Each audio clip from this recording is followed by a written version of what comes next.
Friday presentation, Perjantaipresis.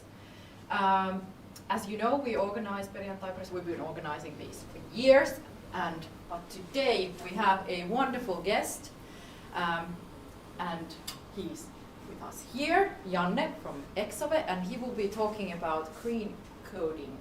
What is it? Why should we know about this? Janne he's the master, he knows everything about green coding, so he will share his wisdom with us today. Nice to have you here. Thanks. Always good to be here. The first wisdom is that if you want to be master or regarded as a master, then you need to write a book about it, even if you don't know anything about it. So that's how I started with green coding. And now I do know something about it, so yes. So today's agenda is that first things first, so let's talk about me first and then the book, and then why this thing, green coding, is actually important, how the modern software consumes energy, and energy always equals emissions, so that is very important to understand. Then we talk about measurements, or actually we don't talk about measurements because there are no measurements, but we talk the lack of measurements. There are two concepts, waste and minimization, that we will explore a bit further.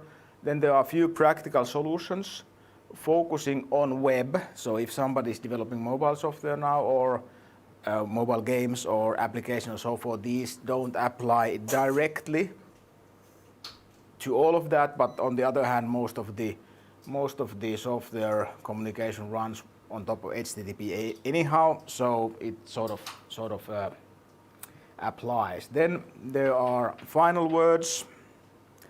Then there will be Q&A. You ask anything, I answer anything, and then we might have a discussion and mingling and so forth after the show. So, as said, my name is Janne Kalliola. I'm the Chief Growth Officer and the founder of Exove, a company of 80 people. I started coding at the tender age of 9 at 83 with the week 20 that I got as a Christmas present. My first program was 10 print, I don't recall what, but hello or terve or whatnot, and then 20 go to 10. The only problem was that my first computer had a broken keyboard, so it, for example, I couldn't get print letter N, so it was prit there. I didn't notice it. The program was written, I was there in the Christmas, my family was watching and so forth, and then I got it to run, and then it promptly said syntax error, and my mother said, my boy is genius. So after that I got the keyboard fixed, fortunately, and then I started coding with BASIC, then I have coded with Pascal, Lisp, Fortran, back in the university, C++, Objective-C, Java, PHP, JavaScript, and I will now start learning C# next. That is something that as a hobby. But on the work front, I'll focus on the growth of Exove, and then I've been working with green coding and the carbon neutrality for a few years now, so I should know a few things about those. But let's see. If you are interested in the book, it's freely downloadable on the Exove's website, exove.com. It's available in Finnish and in English. You just need to leave your contact details for later use, maybe, to get the PDF book. It's 90 pages. I've heard that it's easy to read. For me, it's pretty easy to read. I sort of feel that I could have written it. So but the others have said also that it's easy to read and understandable and so forth. And Jari Porras, a professor from the LUT University Lappeenranta, that has been studying the green coding for a few years, was kind enough to write a foreword on the book. So, why are we here? Why is this important? Most people think that the digitalization, and I think that most of us, if not everybody, is working or in case of the youngster, they're using the systems that are digital, and everybody thinks that they are net positive. That it's an activity that protects environment by reducing emissions, reducing the analog stuff, reducing errors, reducing people going back and forth and whatnot. But that's not the case with all of the software. The use of digital services cause a burden to the environment, and it's not that actively discussed. You are Blaze Runners in that sense that you are at the edge of this thing, because this is still something that is not that widely discussed. The emissions of digitalization is very laborious task to research. There is very, very little information available in the network, and it has been watered down with marketing that it's greenwashed. There is a different sources that say that the ICT sector accounts for 4 to 10% of the energy consumption in the world, and 2.1 to 3.9% of greenhouse emissions, and these numbers are growing. If you take the average of 2.1 and 3.9, it's 3.0, and that is 1,580,000,000 tons of carbon dioxide that we all produce with our software every single year. It's more than flying, by the way. So if you are thinking that you have that kind of flying shame, then you should also have Netflix shame and the TikTok shame and the YouTube shame and Spotify shame and so forth. The digitalization increases the amount of services and the data consumption of those services, and the people also, but specifically the services, grow all the time. During those 5 years, 17 to 22, the internet traffic is estimated to quadruple. So 4 times the data in 5 years. Most probably, if you think that what you get out of the traffic, you have not that it's 4 times bigger, the effect on your life is not 4 times bigger, most probably. It's lost somewhere. And as a parent of 3 kids, I know that it goes that at least they use the fair share of the internet, and they do grow that they do videos all the time. The data consumption is predicted to multiply as we go more and more towards digital society. And then not just us, the consumers, but everybody else is also guilty. The new technologies, AI, IoT, blockchain, metaverse, all of those are huge sinks of data.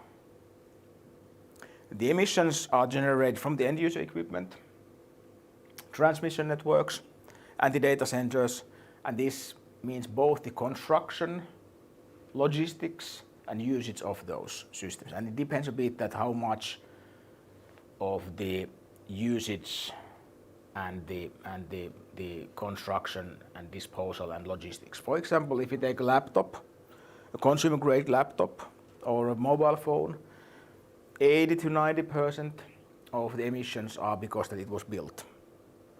And actually disposal reduces the emissions if it's properly recycled.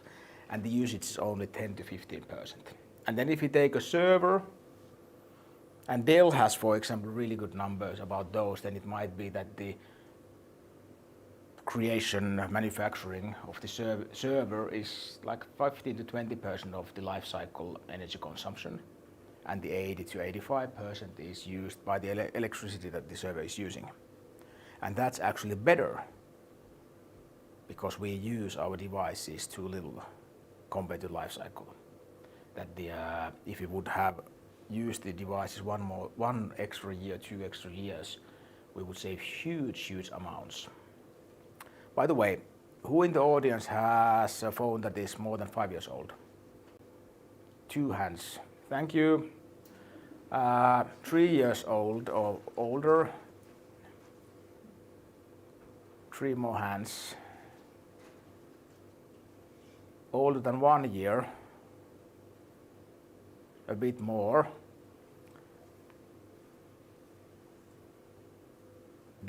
The sad fact is that if the software would not be bloated, my first smartphone, that was Nokia N95 on 2006 or 7, would be a completely adequate device except the screen size for all the tasks that I do. Because my use has not changed. I'm still the Stone Age person that has the frequency of 25 Hertz that I see. Then I don't see the images, separate images, but I see a movie, and that's enough. But most of the phones that we have today, the frequency is 120 Hertz on the screen, and they are probably 1,000 times faster than the N95. My first multimedia computer, 88, was Amiga 500. My phone was it like 20,000 times more powerful than that computer. And this computer here is probably more powerful, but I still use the same things. I write text in it, I write code, and I could do that on Amiga also. Of course, when it compiled and it took time and so forth, I don't really miss those times. But still, we have so much power available, and we just waste most of it. Anyhow, processing and transfer data requires hardware. If the data explodes, then the hardware needs to explode too. Not literally, but the amount of hardware. Of course, the device capacity is increasing, but not at the same pace. And the more slow has been dying for 20 years now. Maybe it dies soon because there will be that how close the electrons are in the chips nowadays, that they will start interfering each other. That's not that far, and then we are stuck. Then we might do something else, and then we might find something new and so forth. But sooner or later, there's a hard ceiling that we can't escape physics. Or at least I don't want to break the laws of physics, because then you go to jail. Consumers are used to renew the devices remarkably quickly. The Western way of life is mostly that somebody outside you, the companies, tell you that what you miss, create a demand, and then you fulfill the demand. Or they force you because your iOS is too old, that the applications that you need to use are no longer supported. Yes. I cannot update Slack. Yeah, I was kicked off Slack a year and a half ago. Yeah, so there was a question from the audience, or comment from the audience, how about that the software doesn't work on the older device. And yes, that's part of the problem. If there would not be devices launched every second year instead of every year, we could double the longevity of the software, just like that. And nobody would miss a thing, to be brutally honest. So the Western society, the capitalism is run by desire that is created by advertising, and then you fulfill the desire to feel complete. That you never are, because there are next desires and so forth. So we have created this cycle, and then breaking that cycle is not part of the presentation. I don't actually know how to do it, but it's part of the thing. And if you are aware of it, of the cycle, then you can actually make decisions against the sort of basic stream of capitalism for the better of the planet. The electronic waste is the world's fastest growing type of waste, 7% annually. 2019, they estimated that the waste that was produced in that year, you could build 5,000 Eiffel Towers from that waste. Imagine the line of Eiffel Towers made of scrap somewhere in Paris or whatnot. Only 17% of that waste is treated properly. I discussed with the CEO of Swan IT, Tuulia, that before starting Swan IT, she has been working in different kind of development projects in Africa. And when you go to Sahel region in Africa, there is always that kind of pink dust in the air that is very dusty. And all the laptops that they donate there for the better of the Africans, that here's a laptop for you, my friend, will get stuck in a month because the dust goes everywhere and they don't work, and then they end in riverbeds. They don't end in dumps, they end somewhere. And that's a huge amount of waste. And we think that we are doing good things. Same with dumping clothes and whatnot. I don't even want to go there. But anyhow, the waste is treated, only 17% of the electronic waste is treated properly. We smuggle waste nowadays. We dump the waste to Africa and other developing countries. And then if you think about recycling, that eats huge amount of energy because most of the stuff is melted or burned to get the precious stuff there. So if you can use your phone, your laptop 1 month, 1 day, 1 week, 1 month, 1 quarter, 1 year further, then you are doing something to save the planet. Because nobody makes these things for the sake of making these things, but they have the master plan that I'll reveal here, that they want to sell them to you.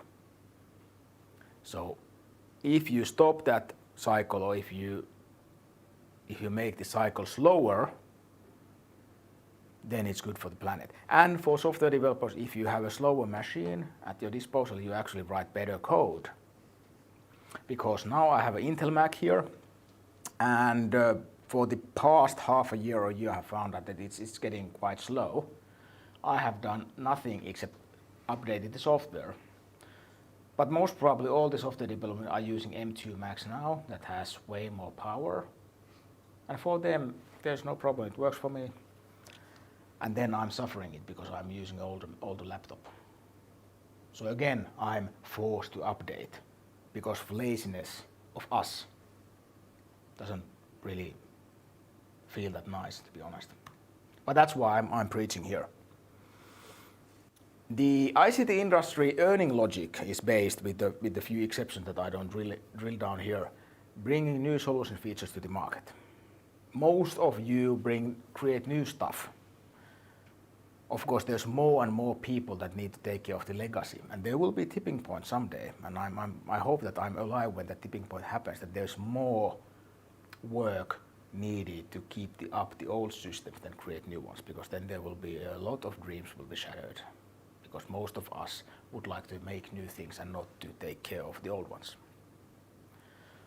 For all kind of cloud services, SaaS services and whatnot, the crucial measurement is time to market. Of course, right now the crucial measurement is that how slow they burn the cash on the VC-backed companies. But when we go back to the good old days, then it's again to the market to grab the market share. It doesn't really care. Nobody really cares how bad the software is as long as it works and grabs the market share. And if you are working in software consulting like I do, and the Fractio is also, our host is on the software consulting, we are guilty too, because our clients look at the time and price spent. Very little is looked at how fast the software is, how eco-friendly it is. And then as we developers, we think that how we could make our life faster. We use Copilot, huge amount of data somewhere, somebody else's computer called cloud, or we use ChatGPT to get things done. Again, running somewhere else, on somebody else's computer. the efficiency and the environmental impacts are secondary matters, or they are not considered at all because it's somebody else's problem. And that's crucial, that if your company is not paying the hosting of your own software, then it's always somebody else's problem because it's somebody else's budget. You mentioned ChatGPT. Is anybody measuring in any way the impact that's having on this green space? Like, There was a question. It's like a new toy and everybody's rushing to play with it. Yeah. And what kind of resources is it consuming now because of that? There was a question about the resource usage and the energy consumption of ChatGPT. There has been a couple of papers about that. I don't have anything in my presentation right now, but there's a concept of that why cloud is better than on-host. Let's start from the very basics. That if you can stack as much as services as possible to a single hardware, then you save hardware. That you have different kind of small cloud functions, lambdas and whatnot, running in systems, and then you can switch them quickly, and you can use all the available power of that specific server. Then you are using the server really well. ChatGPT model is so big that it's gigabytes, hundreds of gigabytes if I'm not mistaken, that you can't use that server anything else because the ChatGPT model takes all the available space in the GPU memory. So you need to have a dedicated hardware for that one. And then you can't really stack anything on it. So and then we go to that, what is the peak amount of demand for ChatGPT and how they are going to sort of serve that. And then all the other times there is computers that are idling and they can't be used on anything else because the model is there waiting for the request. So that's one of the problems. I'll probably study in the future that how long does the learning phase take and so forth. It's not cheap, let's put it this way, but it's way better usage of GPUs than crunching anything related to blockchain, because that is a problem, or that is a solution looking for a problem. I'll come back to that maybe later, but I try to steer myself away because I get really angry really quickly when I think about that, because it's completely pointless and run by other idiots. But anyhow, back to the topic. We should extend the environmental responsibility to software development to curb the energy consumption, and very little progress has happened, I'm sad to say. So let's talk about how the energy is actually consumed in modern software. It's relatively simple. We have typically three kinds of stuff in the architecture. There's the end user devices. We might have mobile phones, laptops, gaming PCs, or televisions. Then there's the network, mobile network, fixed network. That is typically. And then we have data center or cloud, and that where our software runs. If we start from the right, so the data center and the cloud, so the hardware that when we think about that our software, that what this consumes, then on the hardware side, on the data center or cloud side, all the hardware that consume energy when the software is used need to be calculated in the equation. There is web servers, application service databases, all kind of other system cache and whatnot. Firewalls, VPN endpoints, network equipment, backups, restores, storage, log platforms, internet connectivity, and then cloud is just a fancy name for a data center that is not yours but somebody else's. And it's flexible. That means that you can get more resources with little money and then destroy the world faster. Network, that is all the things that are needed between the end user device and the data center or the cloud. And there are huge differences depending on the last mile.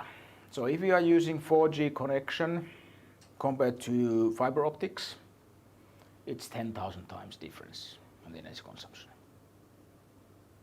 5G is better, so if you have a 5G connection, then try to use that instead of 4G. Of course, try to use 4G instead of 3G, and then nobody wants to use 2G because then nothing actually works anymore. And use Wi-Fi instead of 5G and so forth, because then you need to think about that. What is the distance from the source of the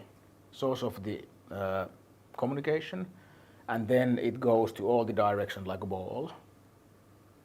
So it like power the tree from based on the distance. So farther away is your base station, more energy it will use to communicate with your device. That's the rule number one. That's why 5G is better, because there are more base stations, they are closer, and of course it supports also more bits per with the same bandwidth. The software might connect to a number of different data centers. There might be analytics, there might be API calls, so forth, and those should be analyzed separately because they use different ways. Of course, my phone is connected with 4G or 5G connection, and it uses that connection to call to that server farm and that server farm and that server farm, and that probably is all of it. But then some of those might be in the States. There's a difference between if it's in Europe or in States, and it's not insignificant anymore because there's a cost. So if it could use data center closer to me, that would be better, and it would be even better that if the data center would be in that kind of region that has a lot of renewable energy, like Finland or the Nordics, and not like in Bosnia, that is the worst in Europe, and Germany is not that bad, or is worse, or quite bad also. How about Romania? Yeah, probably. It typically goes that the mountainous countries have an edge with the water energy, and then the sunny and wind, or sun and wind are also the options, but and nuclear, but there's actually a map available that you can find those numbers, but typically the more south and more east you go, then worse you get, because then there is old East Bloc stuff that is still used and so forth, and they didn't really care about the emissions, to be honest. So for example, Finland's dirtiness of energy when I wrote the book was like 9 times less than the dirtiness of German energy on average. Of course, you can argue then that yes, but our data centers use renewable energy. But then where the unrenewable energy goes, because you can't really on the network see that on the electron network that yes, this electron here is actually renewable and this one is not. But there's always the principle of the last power plant. So if we use enough energy, there is incentives to the power plant owners to fire up the gas plants. After gas plants, they will probably fire up the coal plants, and then there might be the oil plants and so forth, depending on which country and whatnot, because the fossil fuel plants have actually, because of the European, there's not the carbon tax, but there's the trade with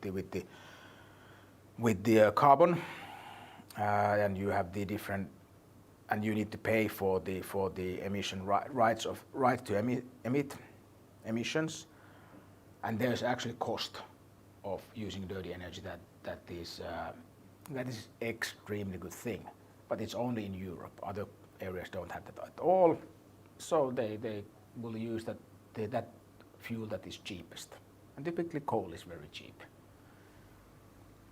So if you don't save the energy, then you are using renewables, then you are using more renewables, and somebody else will use less renewables and use dirty energy, and then the whole situation doesn't change. Of course, investing to renewable energy makes sense. I'm not saying that, and it's good that those Google and Microsoft and others are using a lot of money to invest in those, but it doesn't change the fact that if you consume a lot of energy through them, then somebody else will use unrenewable energy, and it's still your fault.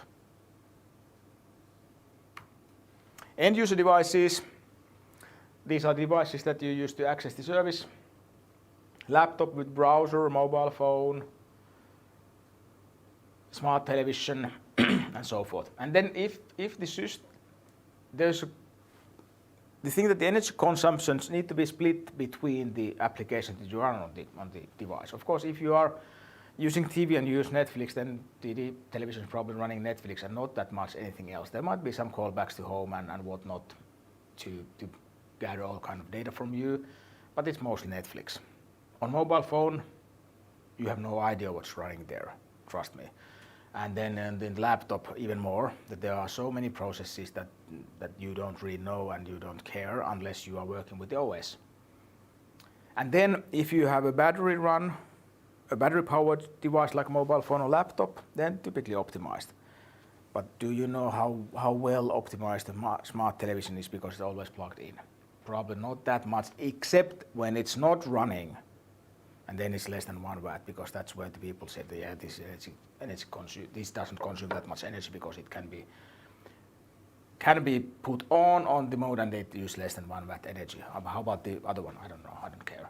So the people are misguided actively in these matters.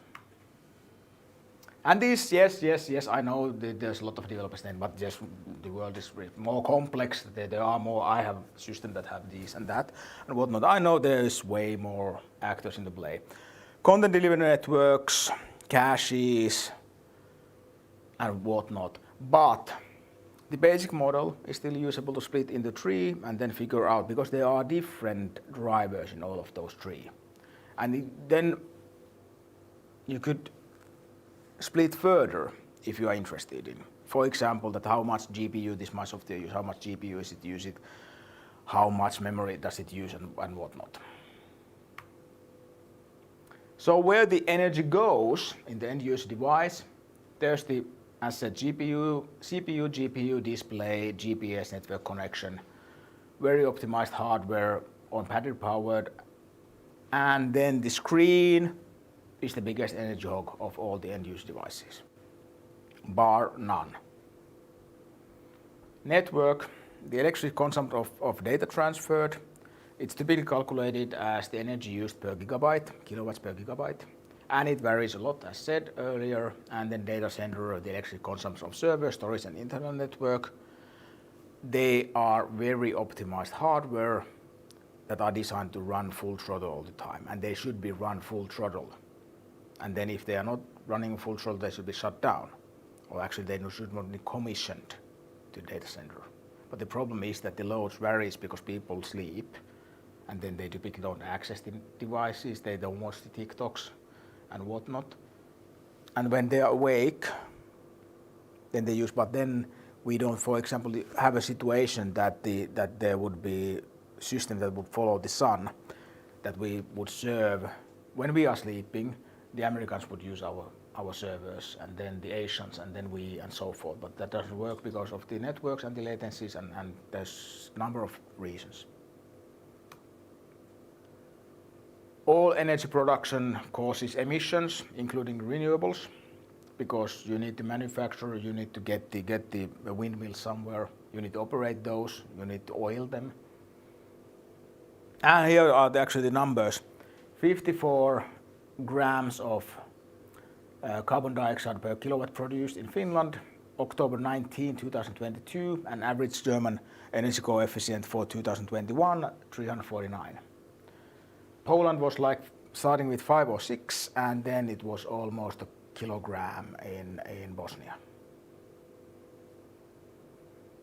If you use, I already talk about renewables, also the carbon offsetting doesn't really change the situation, except that the CF of the company is that we have a cost here that somebody is offsetting our carbon, and if we want to get rid of that cost, we need to reduce our carbon emissions. So there's a driver for the management to make things change because they are offsetting. So in that sense, it's extremely good device to make the companies change their habits. But anyhow, it's paramount to save energy, and then that's what we are going to talk.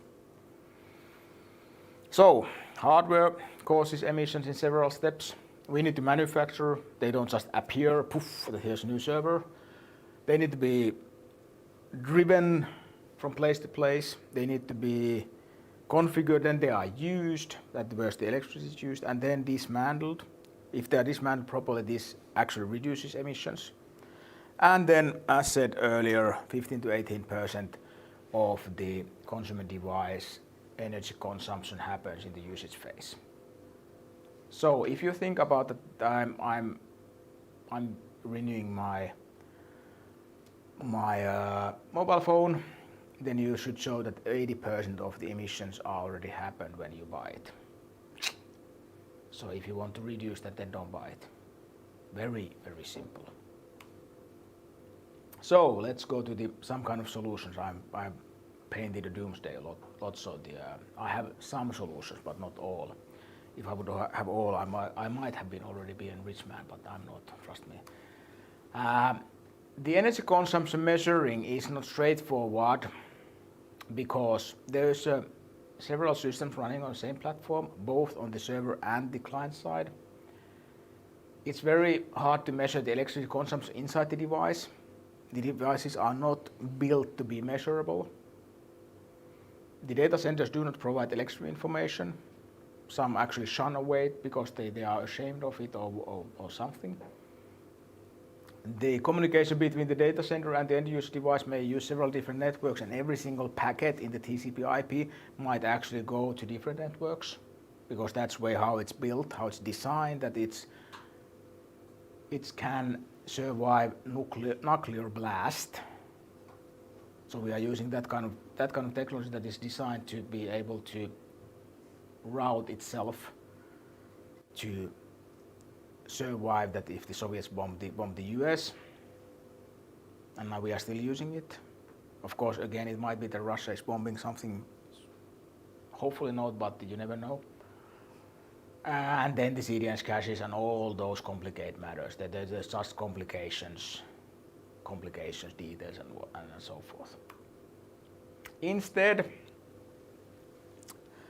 University of Beira Interior in Portugal found in their study a strong or very strong correlation between the execution time and the electricity consumption in every single language that they tried. And they made tests with 17 or something like that. So if your software works faster, then it consumes less energy. Very, very simple. So you can measure that, okay, how fast it goes. My changes make it slower, okay, it consumes less energy, go back to the drawing board. Less you transfer data, less you use energy. Very simple. And less hardware is used, then less emission are caused. So reduce instead of measure. Of course, sometimes you need to measure because then you don't really know that whether you are reducing or increasing. But if you don't know and you can't measure, then take the clock and start measuring with that. It's good enough. So how to reduce? I don't know if you know lean, but in lean manufacturing, waste is defined as any action that does not add value to the customer. And the lean manufacturing revolves around eliminating that waste from the process because it doesn't add value. The same metaphor can be used here, that we replace the value we replace the customer with the energy consumption, that any action that does not add value but consumes energy is waste. And I can assure you that most of the software that we use are complete waste. That there's so much waste there that you can't really know what is the actual value that they're delivering. Nobody might know about it because it's about features. But we can use the same metaphor in software to remove those kind of things that do not add value. I have found around 15 types of waste, and these are explained in the book. Again, please go and download it. And these are in some kind of order of importance for me, and then if you find more waste, then I'm more than happy to discuss. Of course, I'm more than happy to discuss with you anyhow, but even happier if you talk about more new wastes. But anyhow, redundant software. A system that is not needed should be shut down. Very simple. If it doesn't produce any value, then why it's running? There are different kind of cases that why it happens, but typically it's the ultimate reason is laziness or stupidity. Those are the two typical things. And then if you look a bit deeper, then you find out that okay, nobody actually needs this software anymore. Using software in wrong tasks, this is way more common than people would think. If you have been long in the field, then you know that this actually happens a lot. User errors, this doesn't mean that we should have better users. You can't make anything idiot-proof because there will be always smarter idiots coming after that. But if you can reduce the errors, because the user, if they make an error, they will try again. And they will try again. And then you have made 3 actions and maybe not have achieved the goal, maybe the 4th one. But if you would have a software that the user hits the goal in the first try, then you have actually reduced a lot of waste. Wrong architecture, that what this software should do and how it's built don't really communicate that well. Wrong data model, that you use either how the data is modeled or what kind of data structures you use are not fit for the purpose. Extra data, most probably every single software that is a bit larger has too much data on it, redundant data. Storing and presenting old information, just keeping that every single part of the system has the same data for sake of it or the laziness of the software developer. Unoptimized data that you transfer too much because you don't have the optimal data structures because of the first one. Or then you send files that are not optimized, they are in wrong format or they are actually not needed, but you send them just for the case because syncing might be too hard problem to fix, and then you are too lazy to look for the good ready-made solution for it. Instead, you just use quick and dirty solution, or you just transfer data for the sake of certainty. And then finally, we go to that what is typical that when you ask from the software developer that yes, it's because somebody has written bad code. It's there too. But it's less significant than most of the other things, because then the bad code or good code in a system that doesn't bring any value is still complete waste, even if it would be perfect. Deceiving user, this is especially in consumer systems that you can't log out, you can't cancel the subscription, you hunt for the ways to ask for help, like half an hour. Number of cycles are wasted. Too much code. There was a study made by Lappeenranta University that 4% of the code of the libraries that we ship with the systems are actually used on average. So we have 25 times extra code or 24 times extra code there in the systems that nobody really uses, but they are still transferred, and then if you have millions of users, then they are transferred millions of times with no use at all. Of course, for example, mobile apps, they are optimized, they have systems that cut the extra code, but for example, web doesn't have those kind of systems. Wrong programming language, you use too heavy programming language, you use programming language that is not fit for the purpose, doesn't really work. It doesn't mean that the programming language itself is slow, but it doesn't really help you to solve the problems in an efficient way. Waste in initialization, that you do all kind of steps when you initialize software and then you shut it down like 5 seconds later. and then you boot it up again, and then it makes a lot of things. Instead of that, it makes those things that are absolutely needed, and then initialize itself when needed. Way harder, but again, more efficient. And then there's all kind of UI stuff, eye candies, videos that add no value to anybody, but they need to be there because the CEO wants to look that the system or the company is to look dynamic, or the marketing person has fallen in love with some kind of visuals that require whatnot style of videos. And then the systems, you transfer those videos, show the videos, use GPU cycles to show them. Removal of waste is not easy. It's not a simple operation, and there are no that kind of hard and fast rules that yes, this is follow these simple steps and then you are fine. You need to understand the system very well to spot the waste first of all. Then you need to analyze the impact of the waste and the impact of the removal of the waste, and then figure out that whether it makes sense to remove the waste or not. I've provided 2 matrices, 2x2 matrices, that you can estimate that what is the impact. So the first one is that there's amount of work on the x-axis and the impact on the y-axis. There is a large impact that has small amount of work. Of course, you should do it right away. Then there's on the opposite corner, there is the advisory that there's a large amount of work needed to make a small impact. You should not do it. And then everything falls in between. This is sort of probably very straightforward for the most developers. But the other one is also important, that the user experience, whether it worsens or whether it improves. If we have a large impact that improves the user experience, we just cut extra stuff that nobody really needs but just confuse the user, yes, do it now.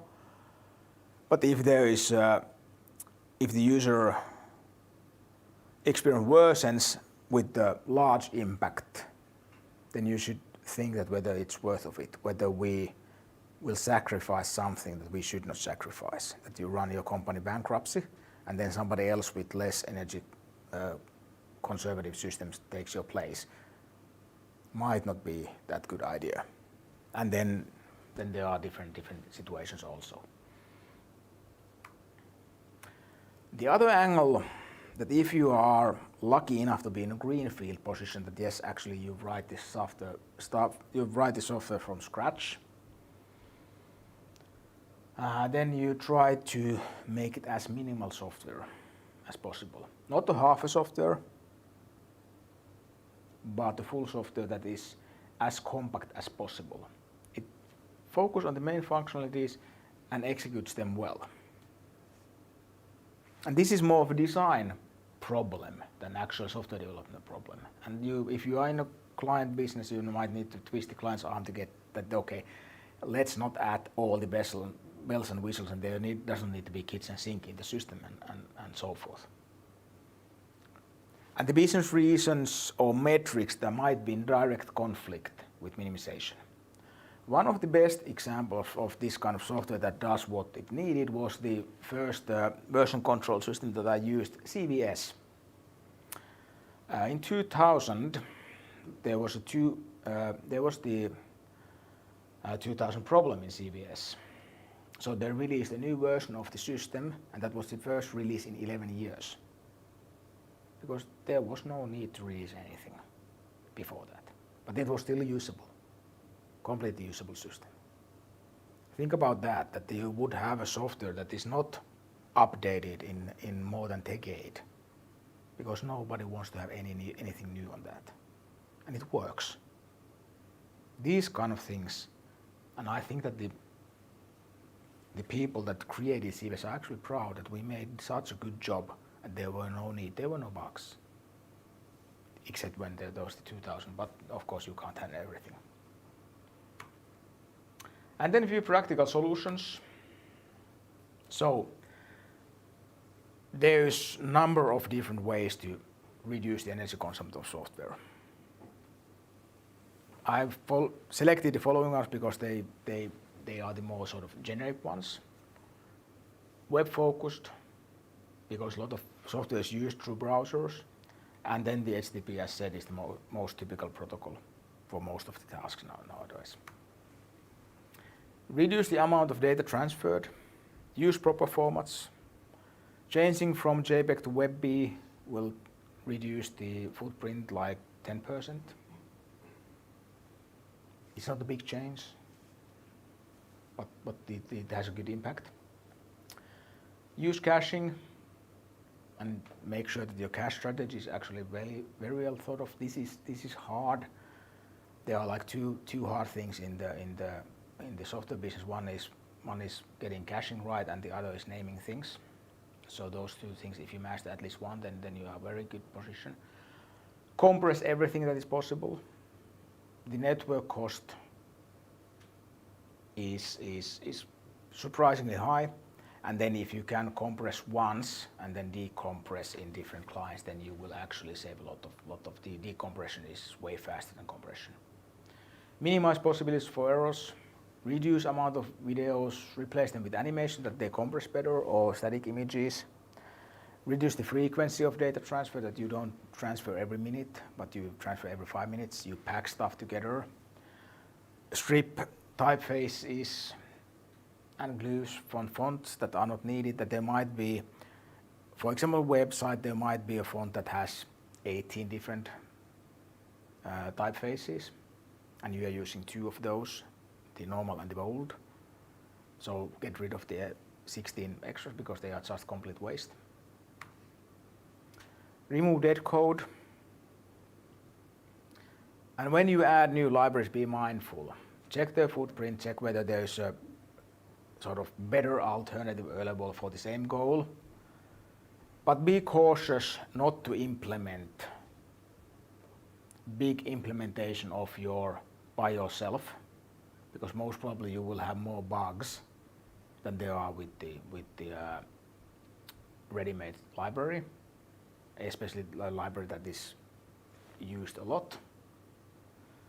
But then think about that there's library that use library that use library and so forth. And there was the case of LeftPad. If somebody knows, there's a library in JavaScript called LeftPad that you can LeftPad strings.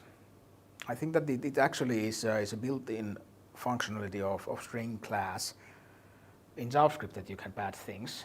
But maybe there was some bigger secret why LeftPad was used, but it was used like tens of thousands of software systems because it was included in different kinds.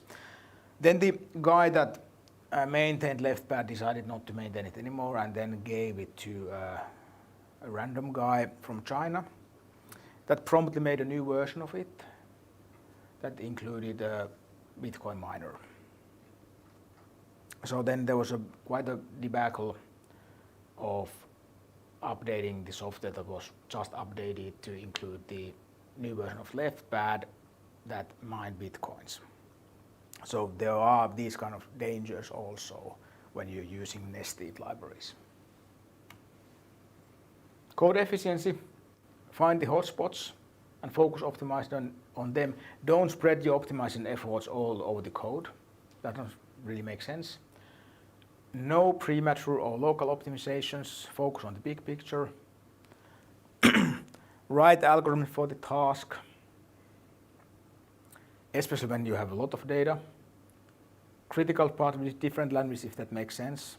If, for example, if you have Python is a prime example of this, that it sucks as with the efficiency, but it's a lot of, and I don't know why it's used in AI because it's very slow language and it's used in a computationally heavy, but I'm not an AI expert either.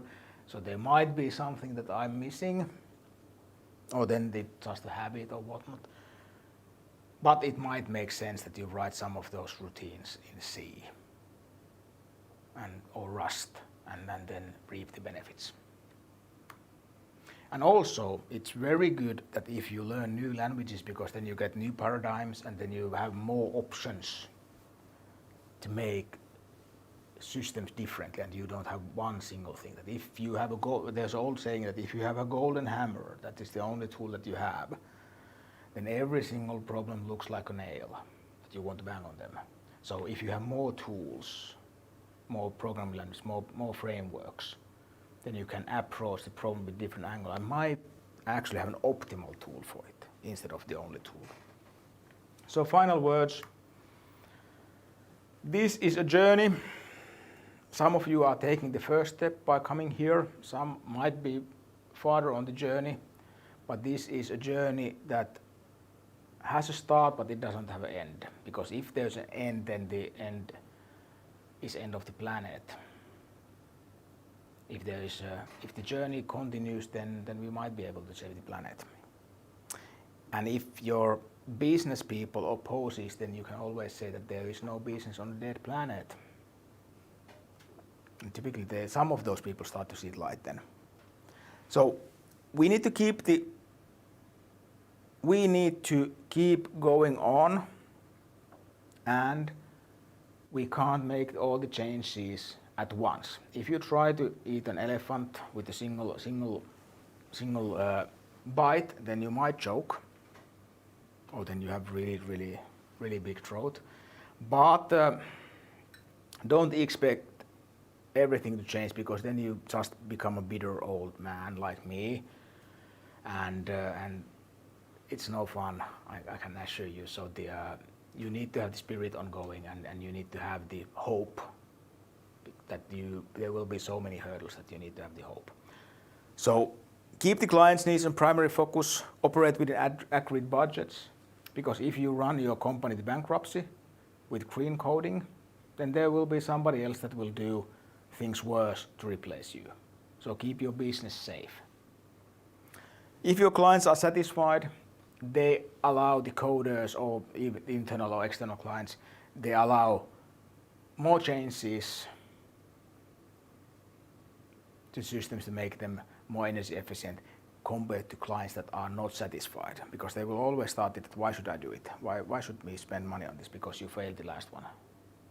You have not kept any single promise, so why should we believe you that this would change the game?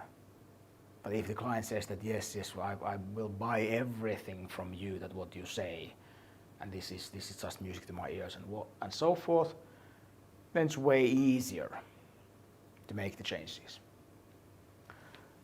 Don't set too ambitious goals. That's a typical engineering mistake, that yes, everything will change now, and then you are 1 month later, you are so tired, and then you do something else. The most important part in starting a journey is to take the first step, and you have all hopefully taken the first step now. If somebody now disagrees with, then please leave, and then we'll continue. So you need to be aware of these things, and you need to make the change, because who else would do those than us? That's all. I do thank you for your attention. Any questions or comments, I'm more than happy to answer those. And if there's any microphone policies, then I would like to know them too.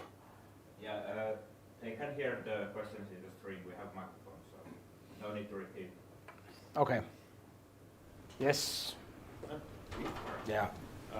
So yeah, my question was regarding data centers. So in my understanding, data centers are probably one of the biggest causes of emissions from our software that we're building these days. Am I wrong? And if I'm not wrong, like what would be because like we can't by ourselves affect individually a data center, because they are huge platforms built by huge companies like Google, Amazon, Microsoft. So like, are these the kind of sources of biggest emissions? Nobody knows. What? Nobody knows. Nobody knows. That is short and sweet answer for that. But there is some For example, the location. No, there's no data, trust me. Yeah. I've studied that problem, that there's very little data on energy consumption on anything. So we don't really know that where the energy goes. We might guess, and it's not a bad guess, that it would be the data centers and cloud. But It might be also the transfer network. Most probably it's not the devices, because they are most of the devices that we access most of the time are very efficient on energy usage. But on the other hand, they are used a lot, and then whether there is local usage that doesn't really need the network, or like games, for example, that you download a game that doesn't connect to the server that much, and then you play the game with a huge amount of GPU and so forth, that might use a lot of power in the end-user device. And there are more end-user devices probably in the world than there are servers. Again, can't say. I'm actually studying this. So far I have found 3 data sets that is not greenwashed. One is from 2010. It's probably not relevant anymore. The other one is from Telia Sweden about their generic data center usage, and that's valid still. That's for a few years old. And then there's one data set that I'm exploring with the French company. It's not public yet, but hopefully we can make it public. And unfortunately, nobody really knows. The study made by the study that estimated 2.1 to 3.9, if you remember from the first slide, was made by Lancaster University. So I would start from there, and I'll probably will myself too, that how they have come to that conclusion. So, but there's estimations. And if you have ever been part of carbon calculations, I know that there's at least one person in the audience that have been doing part of the carbon calculations in Fractio, because Fractio as Exove, we are both carbon neutral companies. It's an estimations on top of an estimations on top of an estimation. So for an engineer, it is like a nightmare. And the same situation that we need to estimate, unfortunately. And there's also what I have learned, that the energy consumption of the data centers, if you disclose them very openly, then actually your competitors start to see that how you have built the system and what kind of services are running and so forth. So it's also not wise for the companies to disclose those in detail. In that detail, you could actually yourself estimate what you should do, because then they will open the Pandora's box to their competitors to see that what's inside Google or what's inside Microsoft. I'm sorry to say, but this is the hard fact. Any other questions? Yes, in the middle. Comment about the what causes the most emissions. I have no idea, but at least the tools that have been showing up by the Green Web Foundation and then the website Carbon focus pretty strictly on the transferred bytes, because that's at least somewhat hard data. Of course, again, how they calculate their carbon emissions is theories about theories and some mathematic functions, but that's at least easily available for most of us to check the theoretical carbon footprint of our data traffic. Yeah, I have studied those, and I think that they are alarmistic. First of all, that the website, one single website page should not generate that much carbon. I might be completely wrong, yeah, but that's my my gut feeling, that it can't be right, because they use global averages.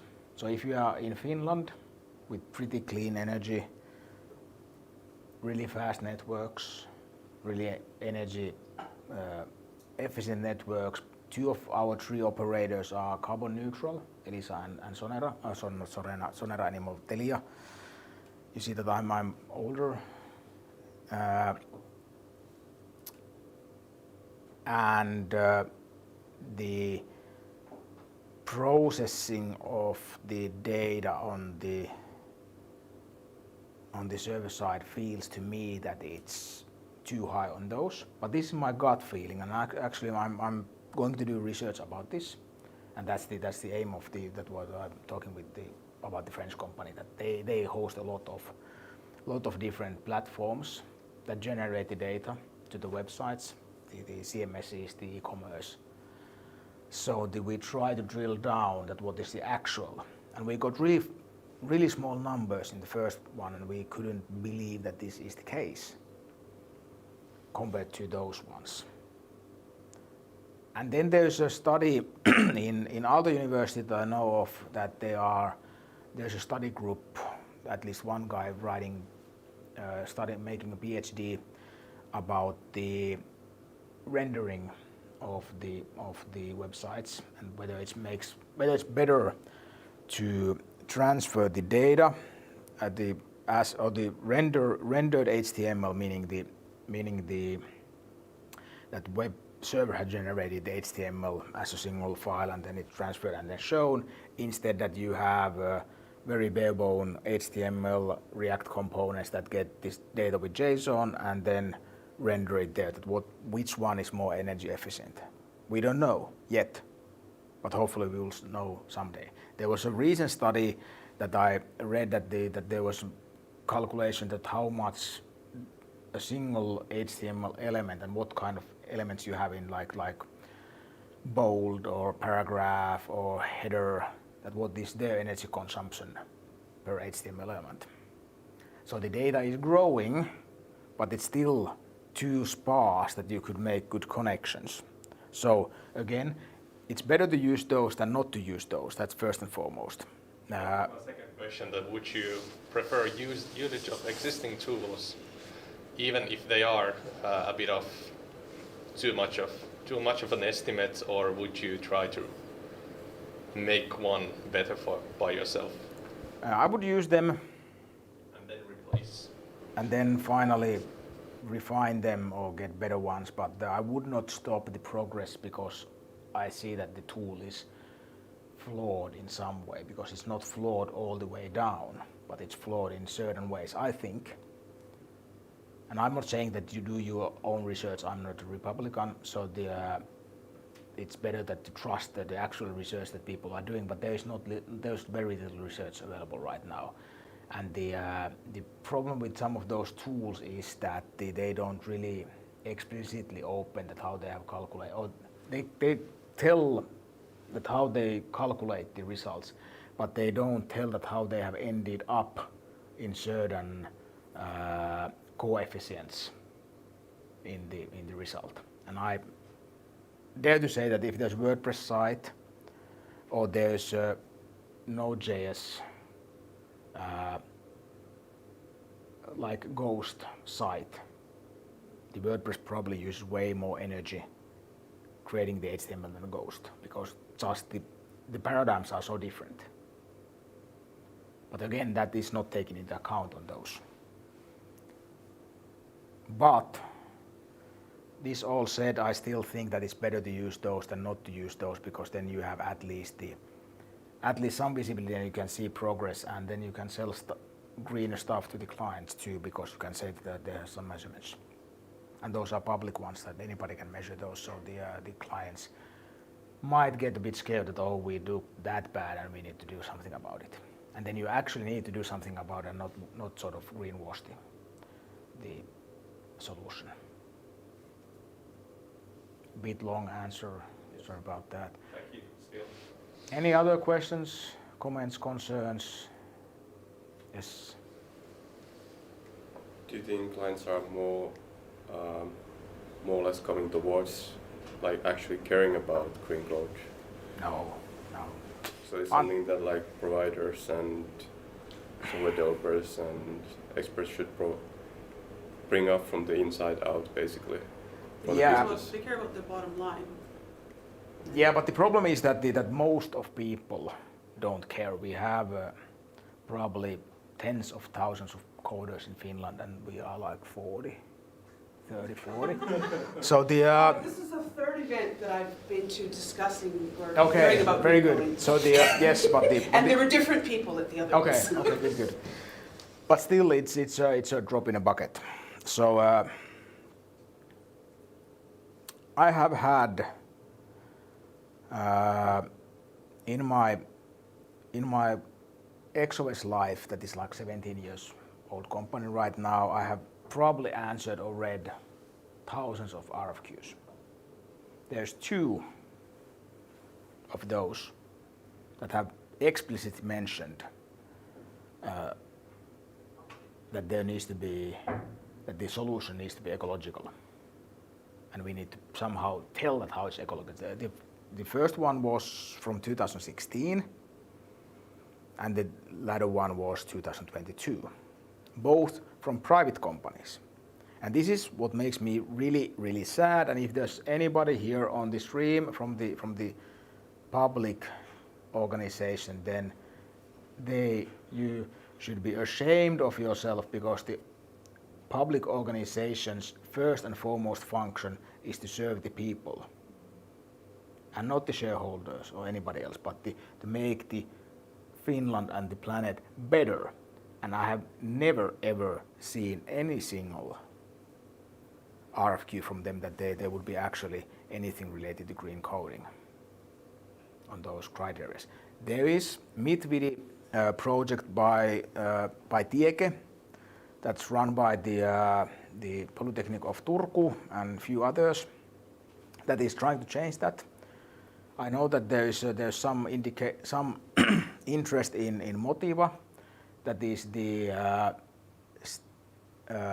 private company owned by Finnish state, if I'm not mistaken, that makes criteria and provides consulting for procurement, and they have a lot of green procurement criteria for everything else but software, because there's like the fuel and the tractors and all that things that the people buy on the public side, and that's really good.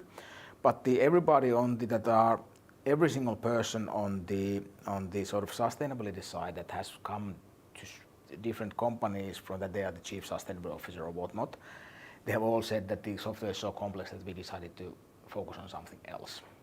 And that's why it's so complex, or is it just that they just don't understand it because they come it's from exactly the same a banking background, or they come but from... it's exactly the same thing for them, that it's too complex because they don't understand it, or that they don't understand it feels too complex. So CGI put on a sustainability discussion. They had 3 speakers, and green coding was mentioned. However, not one person in the room, and there was probably 7 or 8 CGI consulting people, and quite senior people, some of them, not one of them understood it or could tell anything really about it. And they admitted it outright.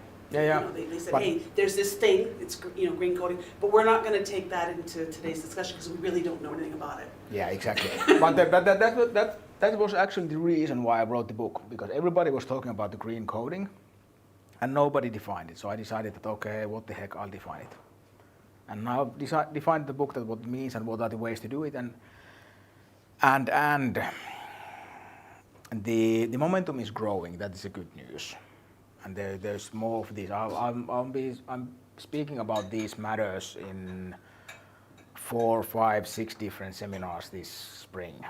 So there will be more people hearing me evangelizing these matters, and hopefully sooner or later there will be RFQs that demand these, because I have made my company really good at that. So I'm expecting some sort of. Because if they're buying a box from you, Yeah. they're going to be asking about the carbon footprint related to the creation of that box and the operation and maintenance and use of that box. But the good news here is the standards, actually, that the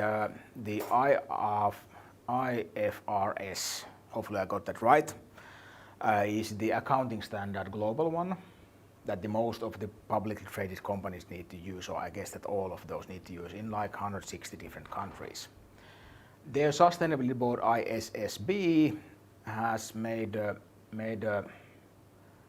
decision that this IFRS standard will contain in the future a mandatory requirement to disclose your carbon balance sheet with all the 3, what is called the 333 I've lost the word. I lost in Finnish too.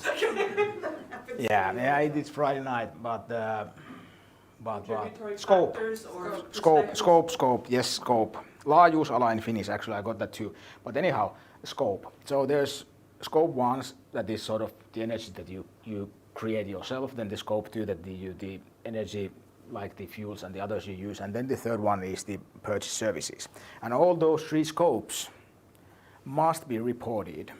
And IT is always in scope 3, so it means that in 5 to 10 years from now, latest, all our clients that are publicly traded companies need to disclose the carbon footprint of their software and the services that they buy from the software. And this is a nice moment to advertise the carbon neutrality mark from the code from Finland that I have been part of creating. That if you can say that your software company is carbon neutral, you can say to all the people that ask that what is carbon footprint, it's around 0, and then move on. No, because you're talking now about the creation of the code. You know, when it's delivered, it's 0, but when you're using it, you are. Yeah, I know, but then it's on the other budget. Not the budget that you buy Exove or Fractio, but they are using something else. But if you are smart enough, like Exove has done with UpCloud, that we have made also a service that you can have the hosting carbon neutral too. So then you have both the parts are carbon neutral, and then you can. And then you just have the transport network. Yeah, and then whether that is something that you need to calculate in or not, it's debatable. And then whether it's out or you can buy it from Elisa or Telia, now I got this one right, Yeah. not Sonera anymore, like in good old days. And then that's one very less. And then whether the end user device is part of your balance or not, this is something that people don't have a mixed opinions. Nobody really knows that whether it should be included or not. As if I'm using this phone here, that is Exove's property, has been compensated, purchase of this one. So this is carbon neutral phone, in a sense. So if I'm accessing, and we have Elisa network here because it's carbon neutral, so if I'm using this network, this device connected to Elisa network to use a service that, for example, Fractio has made, that is hosted in some system that is carbon neutral, is there anything that is not carbon neutral, and should they calculate my phone and the access network to their balance sheet because they don't know whether it's carbon neutral or not? Because you should never have double calculations. Again, gets really complex, and the biggest trouble will be comparing apples and apples, not apples and oranges. If Yeah, you have yeah. to define the ground rules and apply them the same way, otherwise Yeah. comparisons mean but nothing. that's how all the international standards work. That you have that you define how you will sort of calculate things, how you will divide things in different baskets, and then you use that your own way, thoroughly and documented, and then you're all good. Then you can say that our model is like this. There might be later some generic models available. Right now they are not, but if you want to be sure, then you should have a comprehensive model that you follow, and you have made decisions that we don't include these because there's always reason, and then you are probably good to go because nobody else is any better, and a lot of companies are way worse. But the good news is there that both the IFRS standards and the EU's regulations will force the companies to focus on the carbon footprint, and then they need to open the box of IT. That's probably one of the most complicated ones because it has been under sort of in the shadow because it's the good guy that I talked in the beginning, and it's negligible and a lot of other good reasons why not to do it. A good example was that I don't know if you know that the Pyhä ski resort in northern Finland is carbon neutral. They have reduced their carbon footprint by 90% in 10 years. That is actually feat. That the reducing the changing the energy sources, that they have the snowmobiles and the snow cats that use diesel, how to reduce their carbon emissions. They have done a lot.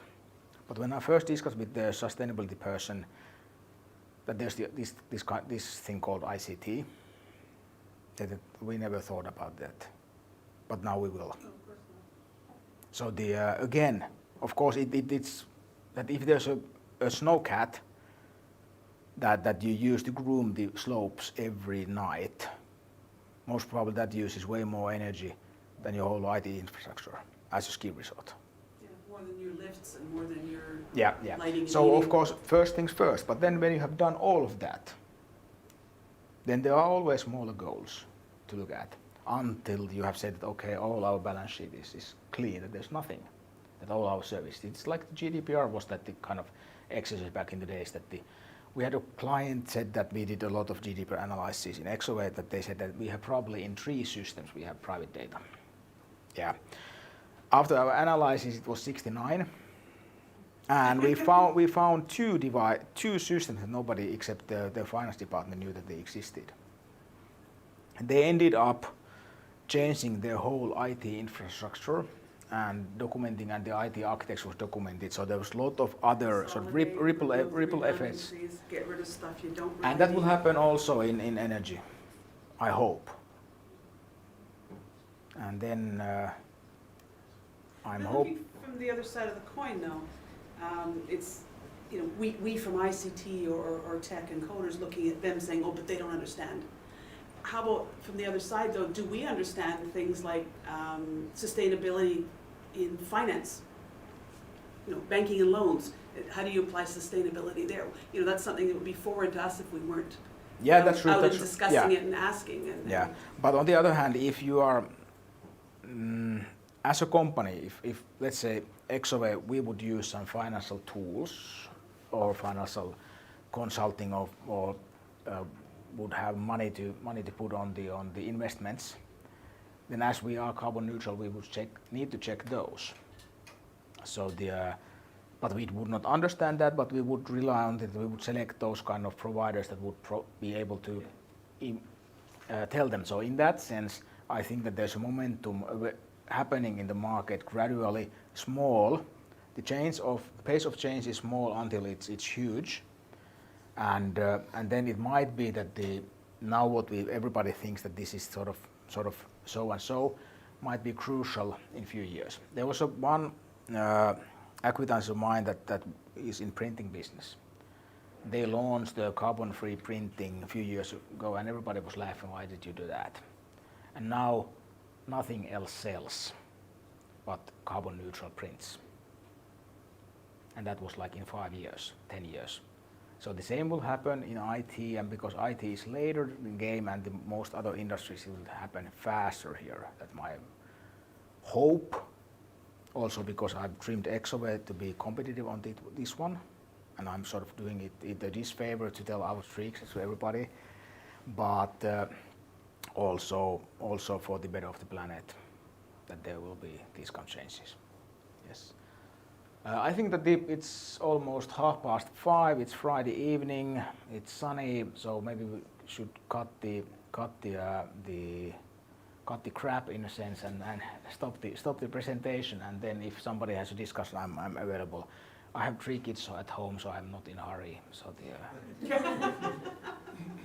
but thank you.